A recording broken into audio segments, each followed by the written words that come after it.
Hello my dear students, welcome to history class. So today from your history portion, chapter number 4, the rise of assertive nationalism, will be discussing as well as we will be studying about this chapter. The other name of assertive is also known as radical phase or extremist phase.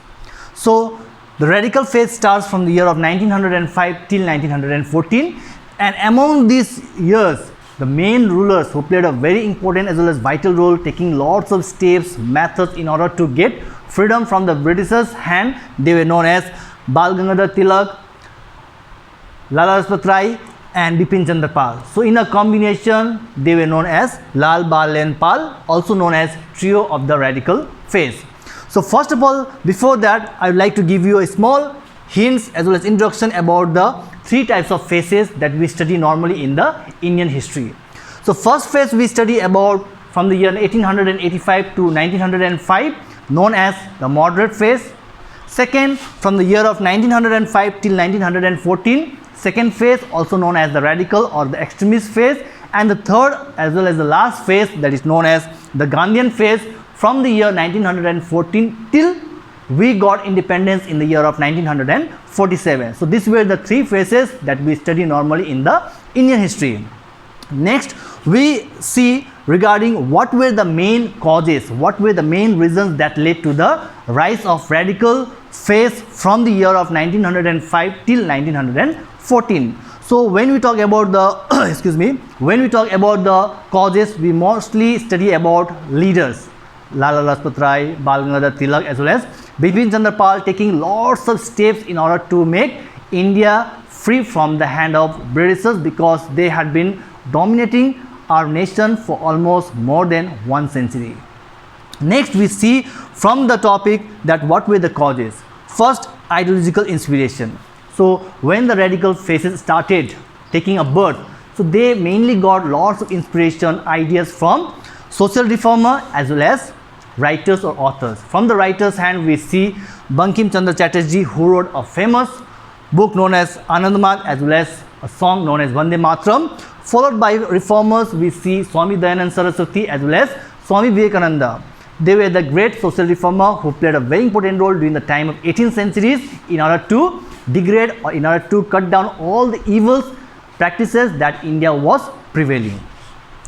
Like Swami Vivekananda, he founded Arya Samaj in 1875, and Ramakrishna Mission was founded by Swami Vivekananda in the year of 1897. And Swami Vivekananda, he was a great disciple, a great devotee of Ramakrishna Paramahansa.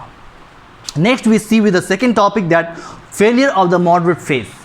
So in the third chapter, if you go in a detail or in a deep, you will see that there were lots of reasons, that were lots of points which mainly highlights that why the moderate phases led by Dadabhai Naoroji, after that Lala Lajpat Rai, Gopal Krishna Gokhale as well as Suryanath Banerjee, they could not make India a success or independent nation from the hand of Britishers, because their ways was completely different from the radical phase. They used to use mainly the three types of peace that I have written here: petitions, prayers and the peaceful methods. So these were the steps, methods taken by the moderate phase, and that ultimately led to a failure, and the radical leaders started criticizing all those kinds of moderate leaders for not achieving or getting success over the Britishers' hand.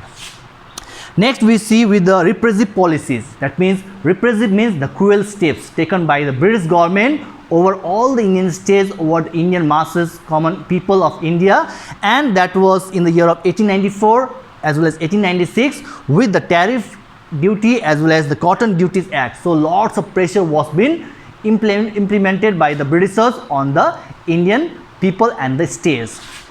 Fourth, we see regarding the policies of Lord Curzon. Lord Curzon, he was a viceroy who came in India in the year of 1899, and from that year onwards he started making lots of dealing with the Britishers. So dealing with the Indians with harsh policies like partition of Bengal in the year of 1905, which got into two halves. Bengal getting into two halves, East Bengal for the Muslim and West Bengal for the Hindus, and followed by Calcutta as well as University Act in the respective year of 1899 and 1904. So lots of steps were taken by Lord Curzon, and that all made a domination over our countrymen or country states and the people that who resided during those era. And the next we see the methods of radical leaders. So what were the methods, what were the techniques, or what were the steps taken by the radical leaders, especially by Lal, Bal and Pal, in order to get freedom from the clutches of British's hand, at the same time how India could be one of the great independent nations after British started dominating from the year of 1757. So if you remember, this was the year when the first battle of Plassey took place between Siraj-Dowlah and Robert Clive. And then from the year of 1857, after 100 years, you see that how the revolt of 1857, Sepoy Mutiny, or even the first war of independence took place in India, with lots of harsh done over the Indian states and the rulers.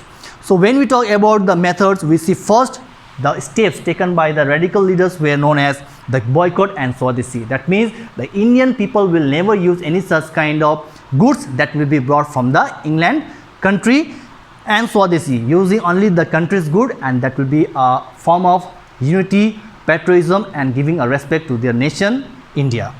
Second, with the national education, whatever the institutions, schools, colleges were open during those days, all the Indian people has to go only to those kinds of institutions in order to gain lots of knowledge, to be an intellectual person, so that they could also deal with the Britishers. Third, with the programs and activities, whatever the activities were taken by the trio leader or on the radical phase, their main intention was to get independence, self-government or Swaraj. So that was the complete aims and goals of those kinds of activities. And fourth and the last, we talked regarding the religious belief. We all know India is a diverse nation, so where lots of religion plays a very important role. But when we talk about the Indian history, we talk mainly about the old types of Puranas, Vedas, 4 types of Vedas, as we all know very well, isn't it?